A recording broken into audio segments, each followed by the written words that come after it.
राजन, तुम्हारी बेटी बहुत सुंदर है। बोले बाबा वो तो मुझे भी पता है, कुछ और आगे बताओ ना। राजन, तुम्हारी बेटी का ब्याह जिससे होगा ना, वो वैकुंठपति है। लिखा तो ऐसा था कि वो वैकुंठ का पति होगा, वैकुंठ का मालिक होगा, लेकिन नारद को लगने लगा कि इसकी शादी जिससे भी हो जाएगी वो वैकुंठपति हो जाएगा। नारद जी ने कहा, पता है आपकी बेटी के भाग्य में ऐसा वर लिखा है जो अजेय होगा, कोई इसको जीत न पाएगा, लक्ष्मीपति होगा, और उसके समान सुंदर तो कहीं संसार में कोई हो ही नहीं सकता। परम धैर्यशाली, परम बुद्धिमान, परम विवेकी। और फिर जो भी बताना था नारद जी ने बताया, और बताते बताते मन में कल्पना करने लगे कि काश इसकी शादी मुझसे ही हो जाती, मैं ही वैकुंठपति हो जाऊंगा, मैं ही लक्ष्मीपति हो जाऊंगा। अब ये नहीं देख रहे हैं कि कहां विश्वमोहिनी और कहां नारद जी।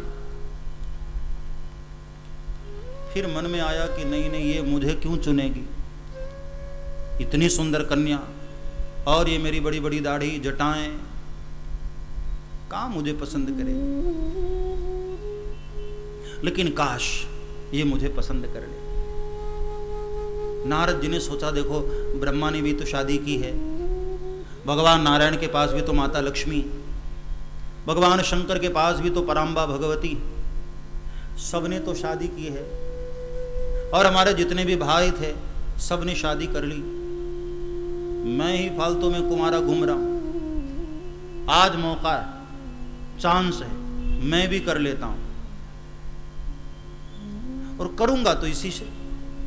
ऐसी सुंदर कन्या कहां मिलेगी मुझे।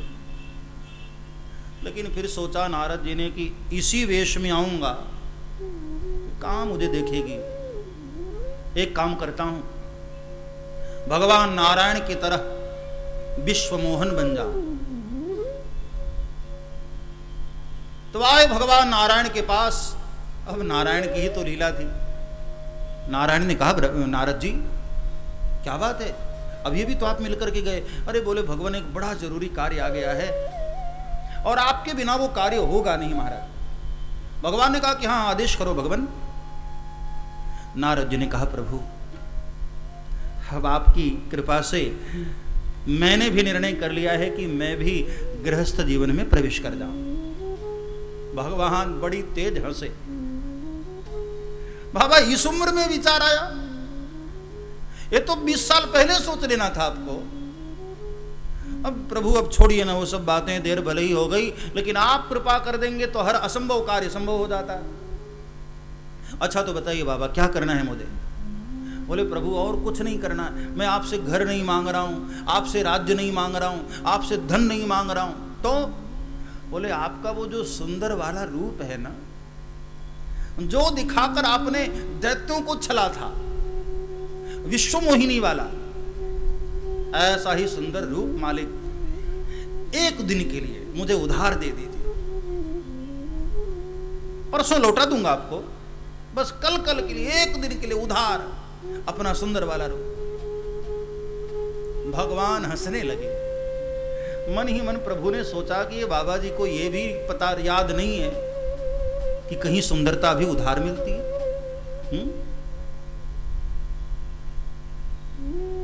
यदि सुंदरता कोई उधार देने लग जाए तो आजकल भारत में बेईमान बहुत हैं। किसी की सुंदरता लेंगे और बाग खड़े होंगे, ढूंढते रहो। फिर भगवान ने कहा कि ठीक है बाबा दे दूंगा, और कुछ। बोले बस प्रभु आपके सिवा मेरा हित चाहने वाला कौन होगा। मैं चाहता तो शंकर के पास भी जा सकता था, लेकिन मुझे पता है वो मेरे से जलता है। जब से मैंने काम पर विजय प्राप्त कर लिया है मेरे से जलने लगा, इसलिए मैं आपके पास आया हूं मालिक। आप मेरे हितैषी, मेरा भी हित हो जाए मालिक, ऐसी कृपा कर दो। भगवान ने कहा कि हाँ हाँ बाबा, जही विद होई ही परम हित नारद सुनहु तुम्हारा। सोई हम करब न आन कथो बचन न मृषा हमार। तुम्हारा हित जिस प्रकार होगा हे नारद मैं वही करूंगा। और भगवान को पता था नारद का हित किसमें है। मांगा था सुंदर रूप और भगवान ने दे दिया बंदर रूप, बिल्कुल बंदर जैसा चेहरा। अच्छा मजे की बात ये बंदर वाला चेहरा और किसी को दिखाई नहीं दे रहा था, केवल 3 लोगों को दिख रहा था। रहे तहां दुई रुद्रगण ते जानई सब भेद, ते जानई सब भेद। बात ऐसी हुई कि जब नारद जी भगवान नारायण के पास चले ना शिव जी से मिलकर, भगवान शंकर समझ गए थे कि बाबा जी जरूर कुछ गड़बड़ करेंगे, इसलिए अपने 2 चेलों को लगा दिया था, अपने 2 गणों को। ये बाबा जी जहाँ जहाँ जाएं जरा पीछे पीछे जाना और मुझे रिपोर्ट करते रहना क्या हुआ। उन दोनों गणों को सब दिखाई दे रहा था। और तीसरी विश्वमोहिनी। आज स्वयंवर का दिन आया, सैकड़ों राजा महाराजा लोग उस सभा में भाग लेने आए। एक एक से सुंदर सुंदर राजकुमार आए, लाइन लगा करके सब बैठे हैं। नारद जी उस लाइन में सबसे पहली नंबर कुर्सी पर जाकर के विराज गए। सोचा कि इधर से ही विश्वमोहिनी आने वाली है, मुझे ही देखेगी पहली लाइन में, मुझे वरमाला पहना देगी और किसी के पास जाएगी नहीं। इतने में विश्वमोहिनी के आने का समय हुआ और जैसे ही विश्वमोहिनी निकलने लगी सामने दिख गए नारद जी। अब नारद जी ने उसको तो बंदर रूप दिखाई दिया ना। मरकट बदन भयंकर देहि, देखत हृदय क्रोध भाते ही। सामने मरकट वेश देख करके, बंदर का वेश देख करके बड़ी नाराज हो गई विश्वमोहिनी। अपनी सखियों से कहा कौन इसको यहां बिठाया, मेरा पूरा मुहूर्त खराब हो गया। सखियों ने कहा बहन नाराज मत हो, दूसरी लाइन में चलते हैं ना। नारद जी जिस लाइन में बैठे थे, गुस्से में विश्वमोहिनी ने पूरी लाइन ही छोड़ दी, दूसरी लाइन में गई। नारद जी ने सोचा इधर आई क्यों नहीं। तो जो दोनों शिव के गण थे ना, उन्होंने धीरे से कहा, वो भी राजा के वेश में हैं, उन दोनों ने कहा भगवान आप बड़े सुंदर लग रहे हैं, एक बार जरा आईने में देखो तो सही। नारद जी ने कहा सुंदर हूं तो मुझे माला क्यों नहीं पहनाई। अच्छा लगता है देखी नहीं होगी। ये बगल वाला बंदर की तरह लग रहा, उसको देख करके नाराज हो गई। तो नारद जी वहीं चले गए जहां विश्वमोहिनी माला लेकर आगे बढ़ रही थी, वहां कुर्सी पर बैठ गए। सोचा कि अब देखेगी और मुझे माला पहना देगी। और विश्वमोहिनी बार बार इग्नोर कर रही नारद जी को, बार बार अनदेखा कर रही है। जैसे ही अगली कुर्सी पर नारद जी दिखाई दिए, विश्वमोहिनी पुनः घूम गई वहां से, हर लाइन में गई और हर लाइन में नारद जी भी पहुंच जाते थे, लेकिन नारद की ओर तो देखा भी नहीं विश्वमोहिनी। इतने में स्वयं साक्षात नारायण अचानक सभा के मध्य में प्रकट हुए और विश्वमोहिनी ने नारायण को देखते ही वरमाला नारायण के गले में पहना दिया और भगवान विश्वमोहिनी को लिए और चल दिए वैकुंठ की ओर। दुल्ही निलई गए लक्ष निवासा, दुल्ही निलई गए लक्ष निवासा, नृप समाज सब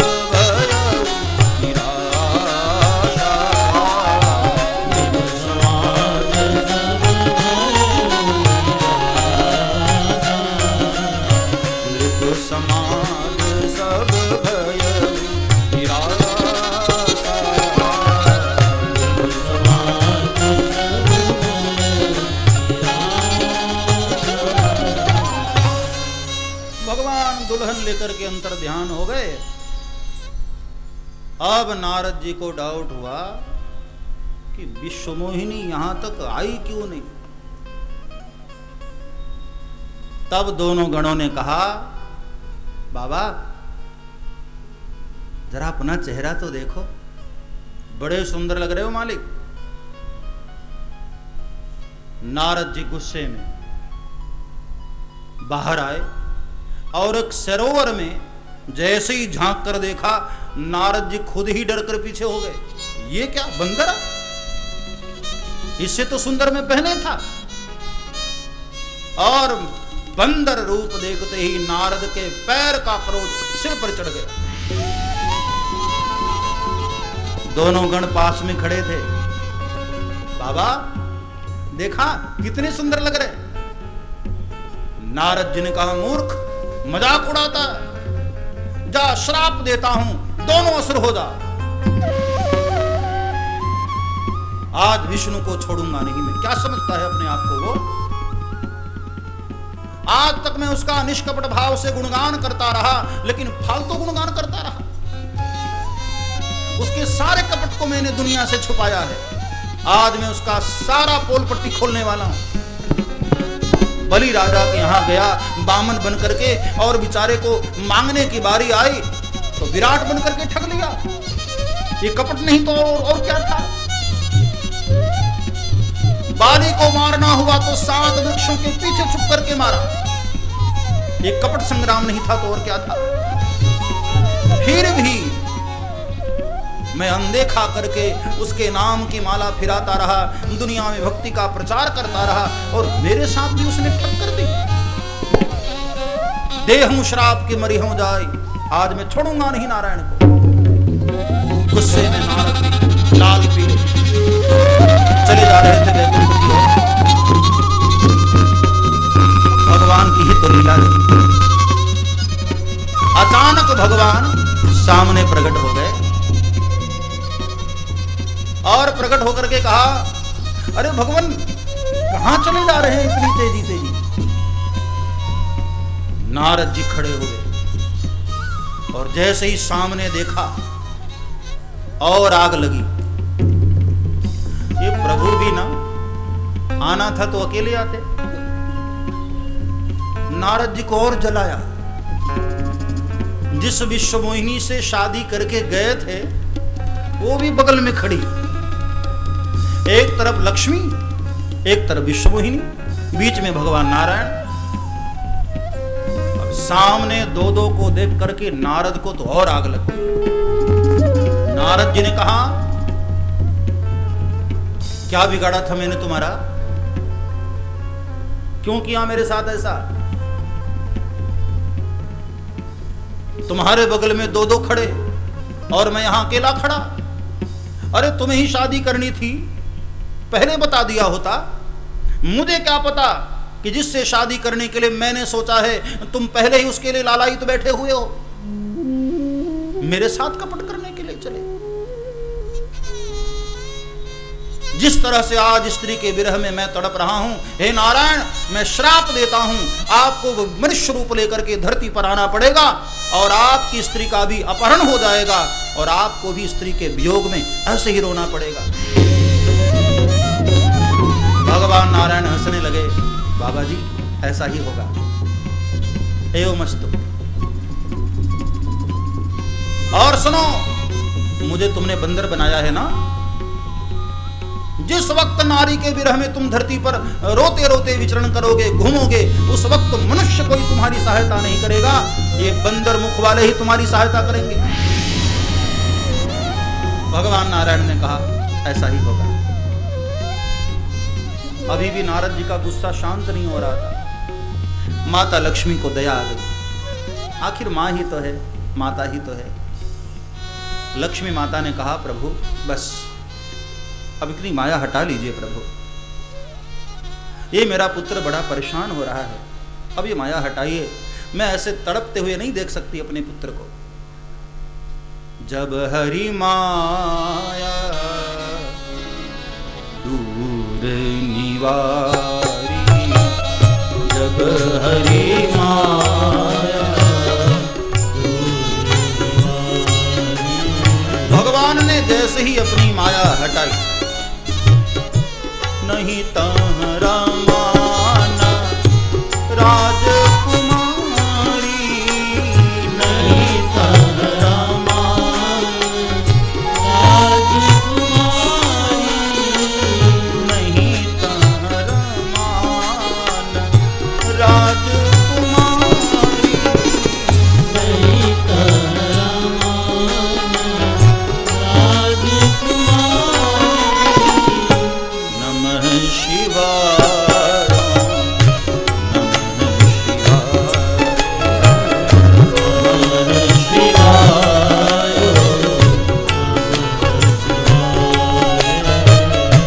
भगवान ने जैसे ही अपनी माया हटाई, न वहां लक्ष्मी थी, न वहां रमा, और न ही वह राजकुमारी, दोनों ही अंतर ध्यान। माया हटी, माया का पर्दा हटा।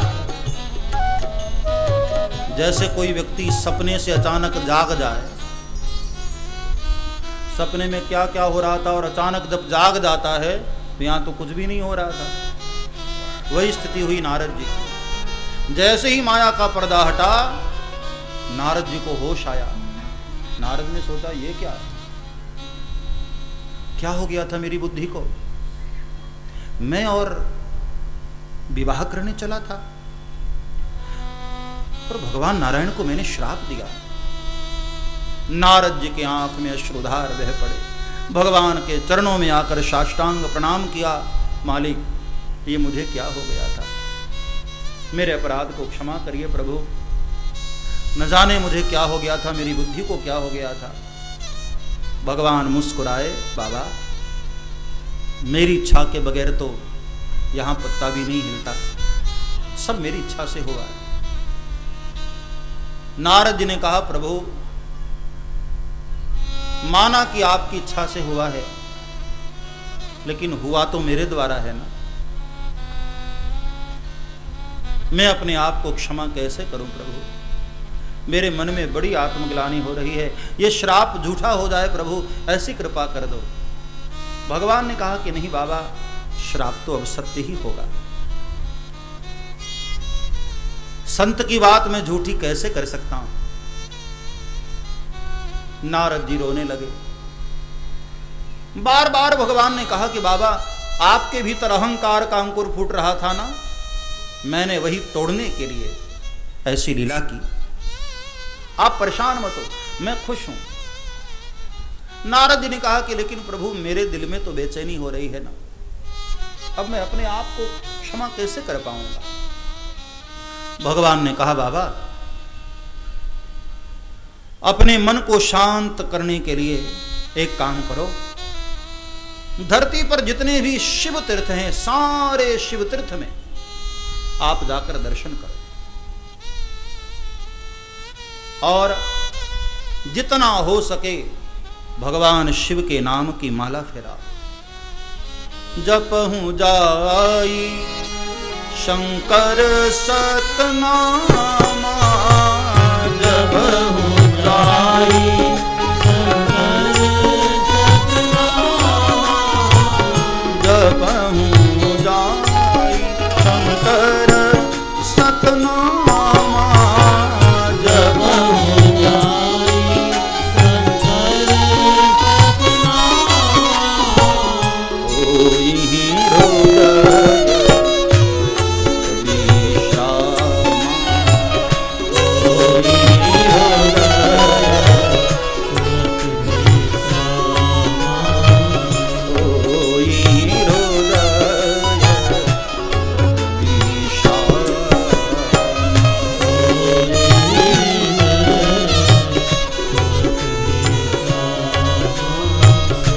नमः शिवाय, नमः शिवाय, नमः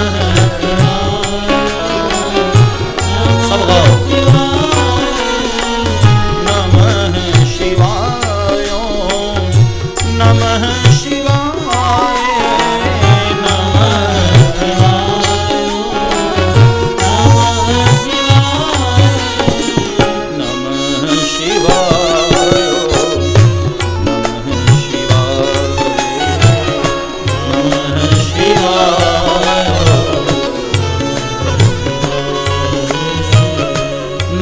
को भगवान नारायण ने कहा, जपहु जाहि शंकर सतनाम।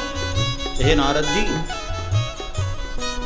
शिव जी के सतनामों की जो सतनाम वाला जो स्तोत्र है वह पाठ करो और सारे शिव तीर्थों में आप भ्रमण करो और उसके बाद ब्रह्मा जी के पास जाकर शिव तत्व का उपदेश सुनो, तब मन को विश्राम मिलेगा। और हकीकत देखो यही है, हर कोई मन की शांति चाहता है। हर कोई मन की शांति की तलाश में, और मन की शांति के लिए हम क्या क्या उपाय करते हैं। जो करना चाहिए बस वही नहीं करते हैं, बाकी सब करते हैं। शांति संसार में है ही नहीं प्यारे, तो यहां मिलेगी कैसे? ध्यान से सुनो। दर्जी के दुकान पर जाकर कहो कि भाई मुझे रसगुल्ला दो, कहां से देगा वो? है ही नहीं वहां। संसार में रहकर कोई व्यक्ति शांति की तलाश करे, ये उसकी अज्ञानता है। संसार में शांति है ही नहीं प्यारे, मिलेगी कहां से? ये तो अशाश्वतम दुखालय, ये तो दुखालय है, कहां शांति? मन की शांति केवल और केवल भगवान के चरणों में। जपहु जाहि शंकर सतनाम। यह गुण साधन ते नहीं होई, यह गुण साधन ते नहीं होई, तुम्हारी कृपा पावे कोई कोई। हर किसी को कहां शांति मिलती? शांति मिलना भी भगवान की कृपा के बगैर संभव नहीं है।